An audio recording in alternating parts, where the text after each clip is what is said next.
Patalo patulo Samoa Entertainment TV maya pia mana tamua le neko yaso ai si mai fafonga. Banga na ai fala vela vetauta vale mal fa mal manwa ai mai ai ngai li poti aleo. Nalango na ile bevesi fa amna tuinol go uru fa Samoa betai. Pion fa Tanielu su komsinom tanga rengo leo pali Mona Lisa ketil Samoa global. Feto aya ta vale luo le minivan vale nisa note mai sala valu savai. Ile taimi o Sofia fia. Ele mal pase se le minivan male tolu le sita vale peta isa to fiti le to ono mamanuia i savai ai vane falma em to tu le sito lua. Mai lo fa ye so so nga le pe na li putia ma fa awo pe fa tuanga tanga nga mo amata vale. Ia ho male fa ai tete. Ewi le fowul to sanga peta ele usuia ele fa ai ungal fa amsnonga o fanua mo swafa ai o se to fa ile fi anga o fenga fa te tau yo fanua le na amata fa mama mai le to sanga talwai ai mai se vai nga ele lo no foia fa soli tu la fono ele la te le lo se fulu ai ngole au va ai pe on fa mawina fa ai ungal fa amsnonga fa no swafa peta o le tapena nga fanua le a fenga fa ungal ma sino te semana te nei na afiai male fa atu sa le tina pa ia o Maria o se tasi o vai ngata u o le tununga loto le kalisi katoliko Roma le au vauta na ta uele sunga e foraima awala o lo va ele kalisi le au va ilunga o le SCTV po le Samoa Entertainment TV talalata mai le teunga fanua a fenga o swati fa atasi tu lava male fa atu sa o Maria le tina pa ia masaya fa atonu tamai ave itua ne ile angatele e tali tonu le tamaya e faraima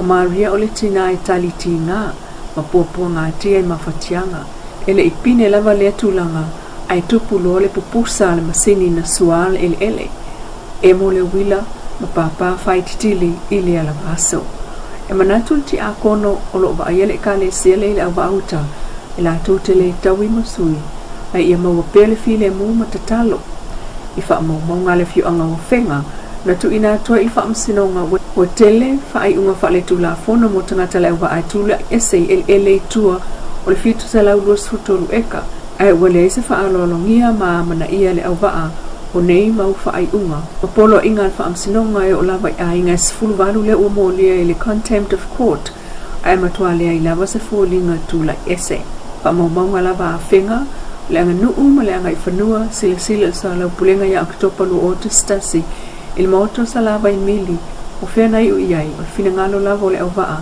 na laio na o le mata upule nei i le tula fono tau sanga inwa whelua se fulu o ol sa vali a sale muli anga po ta i mai e te vanga vai lua o whelo iai ma le tu ua o le nuu le matua ia to o lua e longo mai o le asa uni mai le au waa e whelo i maa whenga i le anga nuu na talia le tu ua hoi fo i le la fo tu ua e lima se lau o whena o iai na o le tau ole ma le tau whaamalea mai i a whenga pe o na ta ua i whaamomonga lua se lau lua sifulu i le sa ilinga o pine uma o le fitu se lau lua sultolu eka na maua uma pine vanga na pine lua i le vaenga tonu na suaina ma whaatau le ele i maua ia pine ma salo u whaatau atua ma pine ta sile nei vaenga whaamamoi loto i a whenga i le lua o pe o na ta ua sa la toa sa i nai vaenga uma o le fitu se lau lua tolu eka mai no ai pe tu se le lua se fulu le tolu sulpasene i le i whaatoa ina tele fu se vaenga ele i tonu le fitu se lau lua tolu eka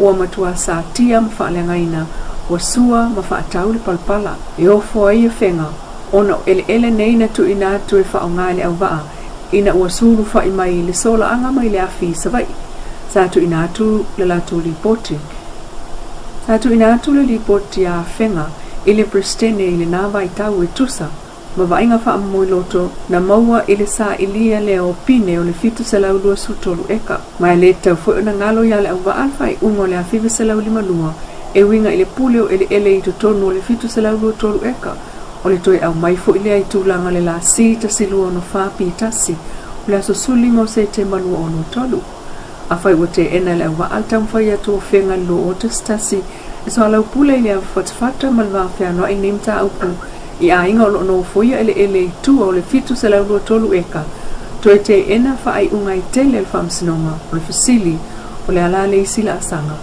e tal tonu a li ima whai pule o whenga O lo iai lava i whaamsinonga le malosi, e mawhai ai o na whai ana whai unga wha atu mawina i pea, le tali tonu wina e tangata Samoa ia whai unga mamalu, a le whaamsinonga. E whaitau wafele tua telo le tunu ai maisa i mātua ma whanau ai o tangata tā whau mai i Samoa.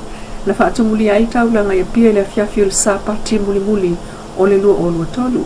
E whaatalitali le taimi o mea whaapapa mai le ngāta i whale o apia. Ma moli mawina na tanga anu ngā leo.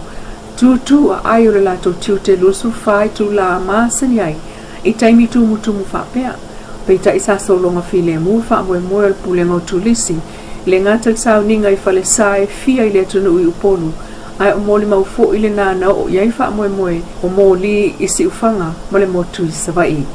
Na moli wha atasi mai iai mwha manianga le fionga le pale mia o Samoa.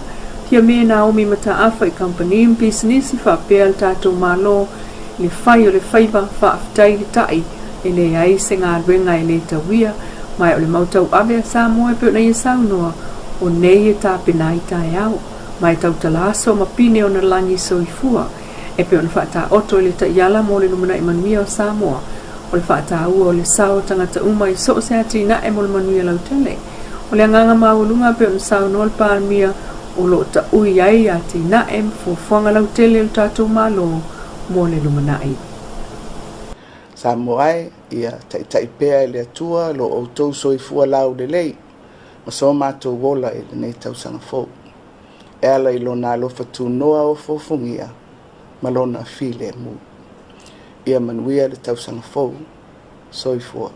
E silia le lima suafa matai ese le fi angatua mua na whaai e atu ia na suli matama whanau o suafa i le whaai ungol vai a sona te nei. Ma moli mawina al tātou pa anga e o le tolu sfulu ali imtama i tai. O e alala i Samoa matau ainga malanga mai atunu ui fafo. Na whaai e iai suafa matai e au fiaile le awa niu, Savea, monotuli, le alali, tuna, le ationgie, ma le fata. O isi tūlanga mata ina o le sauninga o matai e le astona i toluai. I toa mua, ina e whaato a amata ua tusa o le lua i le awa ule. Whaatusa i le tele o whai ngā matai i upolu masawai. Whaatino lava li tae au. Na awa i uma whaafia ngai ngai to o tolu le fio anga le kalesia, e whakasa, metotisi, ma le katoliko, na o lato whaapa ia ina le wha moe moe. O le sauninga whaapitoa i le mōli mau. E lua i tū pai sa whai whaatasi i le malai o fotua ana i le mati e o iai le mauta o malai tau i le tuala i taitua o i masaina. E o maane mata ape malo usu ai o ainga o whaasolo ina tale lima i le afiafia le stonai. E tali tonu matai no fo ainga matau sinuu. O le tele o matai o le mautu fo i leo se ainga. Le tai o le tele o matai nofo. O le tele fo i le nao tupe mawale nuu. Le sa whapeona sa sa atu iai sao ngā tupe tangata taito tasi. Tasi le awhita la peona iai toa mua. Po le sili atu fo i e lafo e whai iai le nofo isi a fio anga. Pe tai hui o le to tele o sua fafou i toa mua. Ai sa inu malava la tau ipu ava. Ma wha manuia iai le sao wha inga le nuu. Ai o feoi masuli o ainga o mani lia i lela asanga o le tau i o se tautua i whanua ma tau mamau. Pe sui le whai ngā malo ai tau mau lava le wha tuatua i le atua. O nā whai ngā malo mai taimi o mawai o mai nei mwha awa o le wha si lona tau sanga lona lua. I le malo e ala o le wha awa pea o le wha atawa ina e le malo o iei nei e le wha so le vai aso tatalo ma ana pongi le tunuu. E talo si ai le pui pui o Samoa i matangia wha. O lo malo i e tutupu le vai tau o tūlanga lolo wao le tau o tato iai. E talo si ai wha manuyanga, e talo si ai wha manuyanga mo alo, whanau o le tunuu. Ai o le toa file mu peitai. Tau no le whionga pale mia fia me Naomi mata afa o. Le ngānu lue whaatasi ai ma le fono e kale sia so whaatasi. E mamoli talo sanga ma ana pongi ilu mo le atua mo le saunga le mu tangata uma. O le sa asau nei, le aso fitu e o le aso sifulua ya anuali.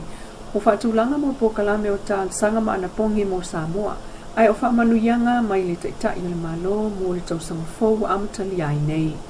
Le paia o taitai o e kale sia, ma le au whaingaruenga tutofia le atua i Samoa nei mātunu e mau. E le mawai le anganga whaafitai i lo tau whaiva o le tatalo mōsi o tātou atunu. e tutupu pea matangi I liuwa I le tātou savalinga peitai o le tātou malu tātou olo mawalunga o le atua lea. O le ala lea o le whaawau pea o le whaatawaina I le malo le vai aso o te talo maanapongi I le atunu watoa. E ngā lurue whaatasi ai ma le fono e kalesia so whaatasi. Tātou te au whaatasi ai e mamoli tālusanga maanapongi I lumo le atua. Sa moai ia taipea le atua lo o tau soifua lau le lei. Ma so mātou wola I le nei tausanga fōu. E ala I lona alofa tu noa o fofungia, ma lona file mu. Ia manuia le tausanga fōu, soifua. Lo Samoa Entertainment TV mai pia mas whao poponga I le aso atai au I le alofa o le atua ai whasoifua ia.